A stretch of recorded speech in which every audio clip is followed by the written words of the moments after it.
আজকে তোমাদেরকে ঘুরে দেখাই আমার চোখ দিয়ে দ্য সিটি অফ পিস। এটার আরও একটা পার্ট আসবে, দেখতে কিন্তু একদমই ভুলবে না। বিকাল বিকাল বেরিয়ে পড়েছিলাম আর একটা টোটো ধরে পৌঁছে গেছিলাম ৮০ ঘাটে। তো সেখানে গিয়ে একটা আখের রস খেয়ে গঙ্গার পাড়ে চলে এলাম। আর দেখো আশেপাশটা কত স্নিগ্ধ লাগছে। প্রথমেই ভেবেছিলাম বোটে চড়বো, তো বোটে করে সমস্ত ঘাটগুলো ঘুরে নিলাম। আর এখানে আসলে খুব একটা কথা বলতে ইচ্ছা করবে না, খুব একটা ভিডিও বানাতে ইচ্ছা করবে না, কিছুই করবে না, শুধু মনে হয় যেন বসে থাকি। আর একটা আলাদাই ভাইব আছে। তো দেখতে দেখতে চলে আসলাম এই একটা ফেমাস ঘাটে, অ্যান্ড দিস ইজ দ্য মণিকর্ণিকান ঘাট।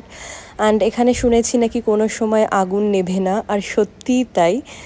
মানে আলাদাই একটা ফিলিংস হবে। এমন কিছু ল্যাভিশ কিছু নেই, বাট তাও এখানে আসলে মনটা পুরো শান্ত হয়ে যাবে। আবার পরের ভিডিওতে দেখা হবে। বাই।